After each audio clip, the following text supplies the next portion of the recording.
The Tennis Gambling Podcast and the Sports Gambling Podcast Network is brought to you by Cut. Cut is a peer-to-peer social betting platform that's US-based and available in 40 states. Head to cut.com, that's KUTT.com, and use promo code SGPN for a 10% deposit bonus. We're also brought to you by Rock Fantasy. Play their fantasy pick'em for a chance to win 100 times your money in NBA, NHL, college basketball, and more. Sign up today using promo code SGPN to get a 100% deposit match. We're also brought to you by Hall of Fame Bet, sports betting research platform for parlays, player props, and game one. Download the app or visit HOPEBets.com. Use code SGPN to get 50% off your first month and start making smarter bets today. And welcome, everybody, to the Tennis Gambling Podcast here on the Sports Gambling Podcast Network. It is currently early Wednesday morning of March 6th, roughly right after midnight. And I'm your host, as always, Scott Reichel, once again going solo for this pod. Should be a fun episode because it is time to preview the first Masters 1000 event of the calendar year, as we're going to be going through Indian Wells, which will be starting on Wednesday. So we're going to cover the overall preview of the overall event, going to go through the outrights. We have quarter odds as well, so we're going to cover that. Should be fun. Looking forward to breaking it down. But before we get into any of that, if you want to take care of some housekeeping, I want to remind everybody to check out the winners and the SGPN merch store for Tennis Gambling Podcast merch. If you do want to support the show, don't forget to potentially buy for example, a mug. If you want to buy a shirt, either way, we have stuff on the merch store. So check out that content. Also, a reminder to like and subscribe on YouTube, and don't forget to rate and review the podcast on Spotify or Apple. And before we get into any of the actual preview for the event, do want to recap what happened in the last episode, and we want to go through some current events for the tennis landscape. So starting off with the lock and dog picks for the final in Santiago, we did very well. Ended up sweeping the lock and dog picks. We had Baez minus 2.5 games as the lock at minus 120, which got there. And we had the over 2.5 sets at plus 135 as the dog. Yes, the lock and dog picks might seem to have contradicted themselves just logically, but it worked itself out. I thought Baez would potentially fall behind early, then would dominate late. That's what happened as he won the second set 6-0.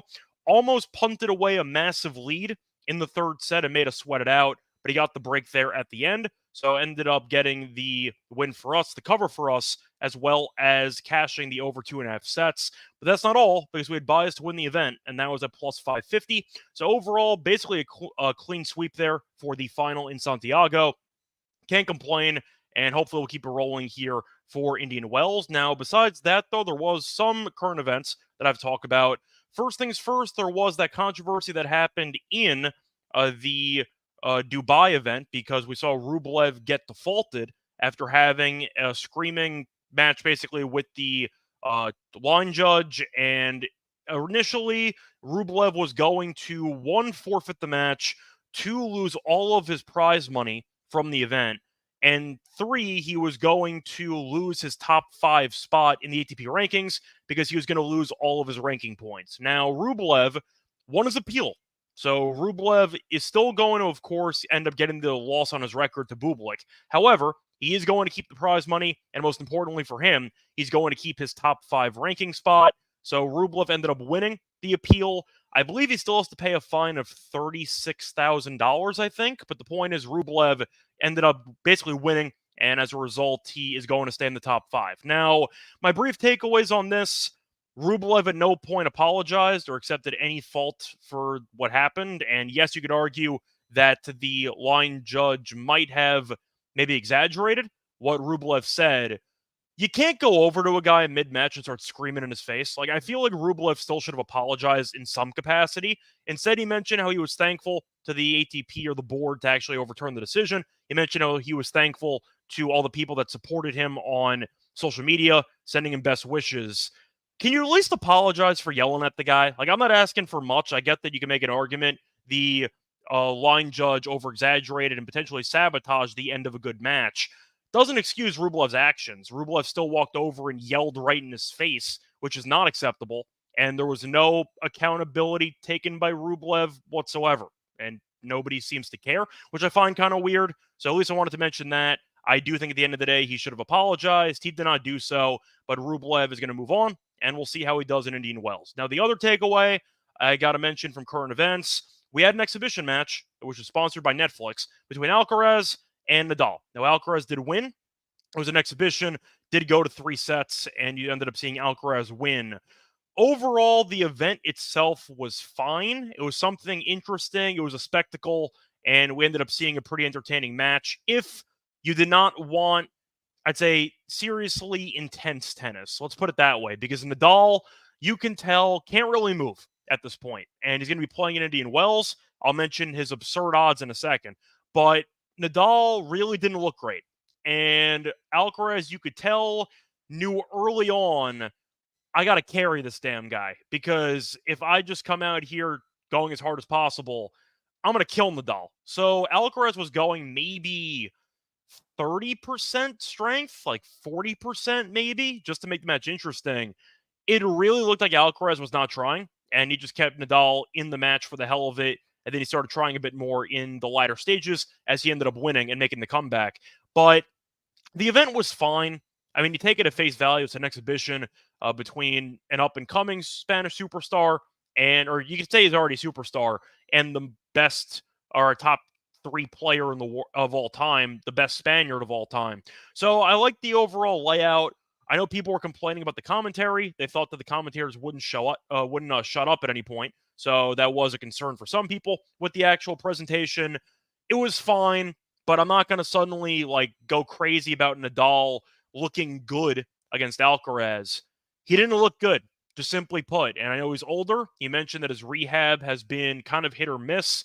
It really felt like a celebrity boxing match with, I don't know if you want to say like Floyd Mayweather and Jake Paul, or Logan Paul, I mean. But it felt like it was the main boxer trying to keep the celebrity in the fight just to kind of make the fight more entertaining for the people that paid for it. It was really not the greatest of quality. There were a couple of nice shots by Nadal, but it really seemed like early on Alcaraz knew, okay, Nadal can't move. Just simply put, Nadal's movement is completely compromised, and Alcaraz didn't do anything to exploit it. He could have. He made it a very entertaining thing. They're probably going to do it again, maybe with Djokovic and somebody else. We'll see what happens, but still, it was fun for what it was, but don't read anything into it for the actual sake of matches. And Nadal did not look right at all. Alcaraz treated it like it was an exhibition, like he should have, and he made the match interesting. So props to Alcaraz for basically carrying the entire show. And Nadal, he showed up, he tried, but you can tell, I'll mention in a little while for Indian Wells, he's screwed. But we'll talk about that in a bit. Now, to get into the actual quarters, we're going to talk about the first quarter, and then we'll go in order there. So reading off the actual odds here, Djokovic is the pretty hefty favorite here of the first quarter, as he is around minus 225. You are looking at the second favorite being Humbert at 8-1. Ruud is 8-1 as well. Hurkacz is 8-1. You have Paul at 11-1. Norrie at 14-1. To be honest, it's not even worth my time. I'm taking Djokovic. I'm not going to really beat around the bush here. Djokovic has not played since Australia. I get it. He's still the best player in the world, or the second best if you want to potentially move Sinner ahead of him. But Djokovic has won this event 5 times. I'm not going to pick against him, simply put. So give me Djokovic, get the job done here. It is juicy at minus 225. Maybe a parlay leg if you want to throw it with something. But I do like Djokovic to get the job done in this quarter. Not going to say anybody else because it's Djokovic. Why am I going to waste my time? Moving on to the second quarter, you have a pretty interesting one because Medvedev is the favorite. We know historically Medvedev is not a fan of the Indian Wells hard court. Yes, he did make the final here last year, but he's compared it to clay, basically, with the slow speeds of the courts. So Medvedev has not exactly been comfortable in his career in this event, but he made the final last year. So maybe he kind of turned a corner there. He's the favorite, though. You have Nadal as the second favorite at 6-1. You have Dimitrov at 650. You have Rune at 650. Fritz at 7-1. Court at 10-1. Raonic 28-1. Safulin 33-1. And Evans at 33-1. Forget about Medvedev for a second. These Nadal odds are absolutely moronic. Plus 600? Are you out of your mind? Did you see him against Alcaraz? Plus 600. I'm not sure he's going to beat Raonic. That's an insane line. If you want to make a case for Nadal to be a threat, at least put him beyond Dimitrov and Rune and Fritz. I mean, 6-1 is absurd. If you take 6-1, good luck to you. It's not going to be me. That's a crazy price for Nadal. Do I think he's going to look sharp here? No, I don't. Now, he is a bit fortunate because Raonic is also off an injury, as he got injured in Rotterdam after losing the first set to Sinner in a tiebreak. Do you think Nadal is going to beat Raonic? I don't think so. Based on what I saw from the Netflix slam, it just seems like Nadal is definitely rushing back based on his performance, and because of that, him at 6-1 is absurd. So yeah, Nadal I'm not taking. That's probably the dumbest line I'll see all year, arguably. 6-1, second favorite in the quarter. Give me a break. That's insane. But I think Dimitrov can make it interesting. Maybe Rune.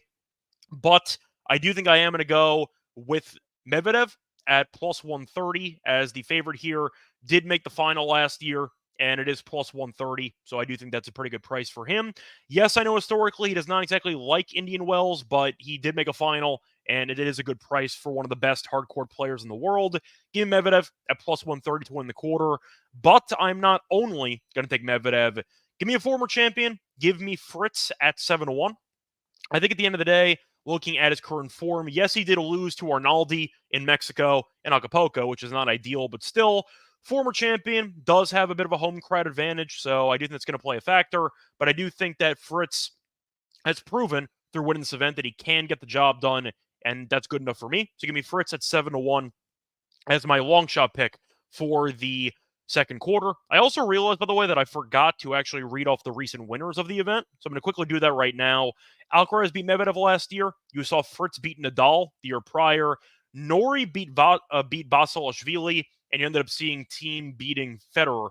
So not much to take away. Point is, Alcaraz won it last year. Medvedev was a runner-up, and you ended up seeing Fritz win it the year prior. So give me Medvedev at plus 130 and give me Fritz at 7-1 as my two picks for the second quarter.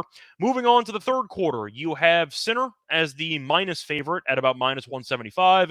You have Rublev at 550, fresh off of the whole Dubai appeal that he won. You have Tsitsipas at 750. You have Shelton at 8-1. Tiafoe at 16-1. I'm not really going to bother. Give me Sinner. Not going to waste any time here. Sinner is arguably the best player in the world. We know he's the best hardcourt player right now based on him beating Djokovic in, I believe it's 3 of the last 4 head-to-head meetings, all on hardcourt. So, yeah, give me Sinner at 175. Good enough for me. Moving on to the last quarter, this is where I'm going to take some flyers. You have Alcaraz as the favorite, defending champion, at around minus 115. Or is that plus 115? Sorry. My eyesight is not the best right now. Quickly checking. I believe that's a plus. So Alcaraz is around plus 115. You have Zverev at plus 400. You have Dimonauer at plus 400. You have Khachanov at 750. Draper at 12-1. Felix at 16-1. Bublik at 28-1. Thompson at 25-1. And Jari at 28-1. Now, most people will probably take Alcaraz because he's the defending champion, and we know what his skill set is. Having said that, that is not going to be me, because Alcaraz has not won a title since Wimbledon, so I'm tired of actually giving him blind faith. It has not worked out if you've done that for the last couple of months. So for that reason, I'm going to skip Alcaraz. I think that he can definitely make it to the semis, but based on the overall quarter, it's not good. I mean, the quarter is very tough, so it's not good for Alcaraz, but Zverev, Dimonauer, Khachanov, Draper, I mean, damn, man. Like, that's a really tough section. I didn't even mention Bublik. So I do think you're looking at a spot where Alcaraz might go down to somebody unexpectedly, and I think you might end up seeing Alcaraz get upset at some point in the first couple rounds. But as a result, I am going to go with 2 players in good form. Give me Dimonauer at 4-1. The courts are very slow in Indian Wells, which I think benefits the overall court coverage of Dimonauer. And we saw him fresh off a title in Acapulco. So he's in good form, and I do like him at 4-1. And I'm going to go with Khachanov at 750. Yes, he ended up winning us the outright in Doha, so I'm a bit biased right now, but I like the current form. Plus 750, I think it's a good price, and I do think when you're looking at the other options here, Zverev has really not been in great form post-Australian Open, so I'm not going to go with him at 4-1. I get the argument is the draw is not bad, but he really has not been in great form, so I am going to skip Zverev. And I do think looking at everybody else here, Draper can't stay healthy, so I can't take him. I think that's going to wrap it up. So I'm going to go with Dimonauer at 4-1, and I am going to go with Kashanov at 750 as my fourth quarter pick. So once again, my quarter picks for Indian Wells. First quarter is going to be on Djokovic at minus 225. Second quarter is going to be on Medvedev plus 130 and Fritz at 7-1. For my third quarter, give me Sinner by himself at minus 175. For the fourth quarter, give me Dimmenauer plus 400 and give me Kashanov at plus 750. Now it is time for the actual outright picks. But before we get to any of that, do want to take a quick word from our sponsor.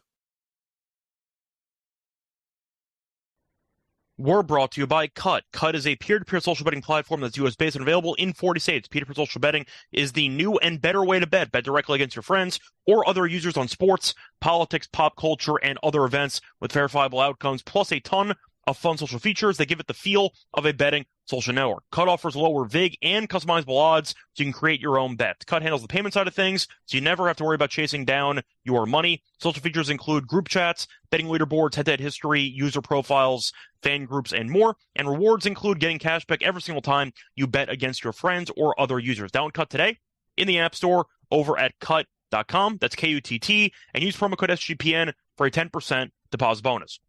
We're also brought to you by Underdog Fantasy. Underdog Fantasy is the easiest place to play fantasy sports, and it's also the fastest growing fantasy app in the entire industry. They have a great pick'em game. Pick whether your favorite players will have a higher or lower stat total in their upcoming games for a chance to win big. You can win up to 100 times your money in a single night.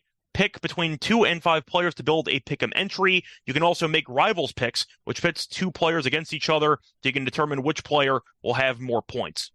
They also have a lot of fun tennis options, which are definitely unique. They have aces, they have double faults, they have breaks of serve, a lot of unique options if you are trying to look for a unique angle in tennis matches. So I do recommend checking out the platform also for the tennis. Also, a reminder to sign up today with promo code SGPN to get your first deposit doubled up to $100, as well as an instant pick'em special. Visit underdogfantasy.com or find them on the App Store. And don't forget to register with my promo code SGPN to get your first deposit doubled up to $100, as well as an instant pick'em special. Must be 18 plus and present in the state where Underdog Fantasy operates. Terms apply. Concern with your play. Call 1-800-522-4700 or visit www.ncpgambling.org. Welcome back, everyone, to the Tennis Gambling Podcast. Just finished going through the quarter odds here for Indian Wells. Now it's time to continue with the outright picks for the actual event. I'll start off with the actual odds reading portion of that part.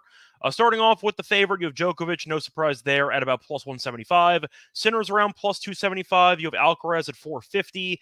Medvedev at 7-1. You have Zverev at 22-1. You have Dimmenauer also 22-1. Nadal at 33-1. Rublev at 40-1. You have Shelton at 40-1. Humbert at 50-1. Ruud at 50-1. Hurkacz at 50-1. Fritz at 50-1. Rune 50-1. Tsitsipas at 50-1. You get the point. Yeah, I'm going with chalk. Sorry if you were expecting a long shot, but in Masters 1000 events, I pretty much rarely, if ever, go chalk because I'm rarely, if ever, go with long shots because the chalk is going to be very, very talented players. You have the best of the best showing up for the event, and that's good enough for me. But you are looking at Djokovic at plus 175. He's won it 5 times. I'm not going to make a case against him. So give me Djokovic at plus 175.